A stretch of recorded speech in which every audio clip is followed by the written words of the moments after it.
Hi friends, welcome to Jo's kitchen. நீங்கள் இன்னும் நம்ம ஜோஸ் கிச்சன் சேனலை சப்ஸ்கிரைப் பண்ணலையா? சட்டுன்னு சப்ஸ்கிரைப் பண்ணிவிட்டு லைக் பட்டனை தட்டி விட்டுட்டு வாங்க, வீடியோக்குள்ளார போகலாம். வெற்றிலை பற்றிய சுவாரஸ்யமான தகவல்கள் பற்றி தான் இந்த வீடியோவில் பார்க்க போகிறோம். ஸோ வீடியோவை ஸ்கிப் பண்ணாமல் பாருங்கள் ஃப்ரெண்ட்ஸ். திருமணம் மாதிரியான மங்கள நிகழ்ச்சிகள்லையும் பண்டிகைகள் பூஜைகள்லையும் தாம்பூலம் அப்படிங்கிற வெற்றிலையோட பங்கு மகத்தானதாக இருக்குது அப்படின்னு கூட சொல்லலாம். கல்யாண நிச்சய நிகழ்வுக்கு நிச்சய தாம்பூலம் அப்படின்னு இதுக்கு பேர். சுப நிகழ்ச்சிகளுக்கு வெற்றிலை பாக்கு வச்சு அழைக்கிறது. வீட்டுக்கு வருகை தர்ற பெண்களுக்கு வெற்றிலை பாக்கோட மஞ்சள் குங்குமம் தருவதும் நம்மளோட கலாச்சாரமாக கூட இருந்து வருது. சரி, வெற்றிலைக்கு இருக்கக்கூடிய மருத்துவ குணங்கள் என்னன்னு பார்த்துட்டு வந்துடலாமா? சளி இருமலை போக்குறதுல வெற்றிலை எப்படி பயன்படுது அப்படின்னு பார்க்கலாம். வெற்றிலையோட மிளகு ஜீரகம் சேர்த்து அரைச்சி பனங்கற்கண்டு கலந்து குடிச்சிட்டு வந்தீங்கன்னா சளி பிடிக்காது. ஏற்கனவே சளி இருந்தால் கூட குணமாயிரும். வெற்றிலையை கழுவிட்டு தொடச்சி அனலில் வாட்டி கசக்கி பிழிஞ்சு சாறு எடுத்து அதோட கொஞ்சம் தேன் மிளகுத்தூள் சுக்கு பொடி கலந்து குடித்தா சளி இருமல் கட்டுப்படும். கபம் இருந்தால் கூட கரைஞ்சிரும். வெற்றிலை காம்பு பூண்டு திப்பிலி வசம்பு இது எல்லாத்தையும் சம அளவு எடுத்து அரைச்சி தேனோடு கலந்து நம்ம சாப்பிட்டோன்னா சளி தொல்லை இருக்க குழந்தைகளுக்கும் கொடுத்துட்டு வரலாம். இப்படி நம்ம செய்கிறப்ப சளி கரைஞ்சி வெளியே வந்துடும். வெறும் வெத்தலையை அரைச்சி சாறு பிழிஞ்சு ரசம் செஞ்சு சாதத்தில் பிசைஞ்சு சாப்பிட்டோன்னா சளி இருமல் பிரச்சனை சரியாகும். டேஸ்ட்டாகவும் இருக்கும்.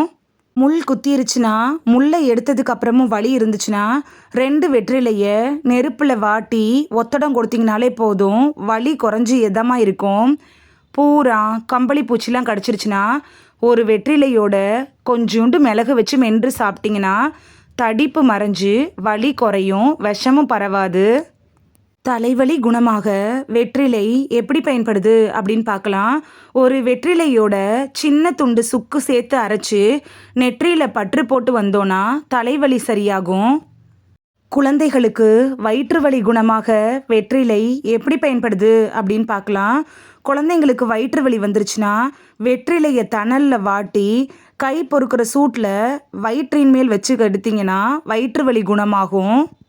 செரிமான சக்தியை அதிகரிக்க செய்கிறதுல வெற்றிலை எப்படி பயன்படுது அப்படின்னு பார்க்கலாம்.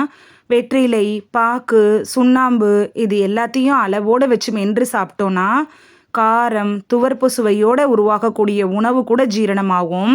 விருந்து சாப்பாட்டுக்கு அப்புறம் வெற்றிலை போடுறதுக்கான காரணமும் இதுதான். வெற்றிலை பாக்கு போடுறப்ப லிப்ஸ்டிக் போடாமலே உதட்டுக்கு அது நல்ல நிறத்தை தரும். இந்த வீடியோவில் வெற்றிலையை பற்றிய சுவாரஸ்யமான தகவல்கள் என்னென்ன அப்படின்னு தான் பார்த்தோம். இது உங்களுக்கு ரொம்ப யூஸ்ஃபுல்லாக இருந்திருக்கும் அப்படின்னு நம்புகிறேன். இனி வெற்றிலையை மிஸ் பண்ணாமல் வாங்கி சாப்பிடுவீங்க அப்படின்னு நம்புகிறேன். இந்த வீடியோ உங்களுக்கு பிடிச்சிருந்துச்சுன்னா லைக் பட்டனை தட்டி விடுங்க. சப்ஸ்கிரைப் பண்ணுற ஃப்ரெண்ட்ஸும் மறக்காமல் லைக் பட்டனை தட்டி விடுங்க. இது உங்கள் ஃப்ரெண்ட்ஸுக்கு பயன்படணும் அப்படின்னு நினச்சிங்கன்னா ஷேர் பண்ணி விடுங்க. நிறைய பேர் சப்ஸ்கிரைப் பண்ணாமல் பார்க்குறீங்க ஃப்ரெண்ட்ஸ். நீங்களும் சப்ஸ்கிரைப் பண்ணிவிட்டு பார்த்தா நமக்கு பவர் கிடைக்கும்.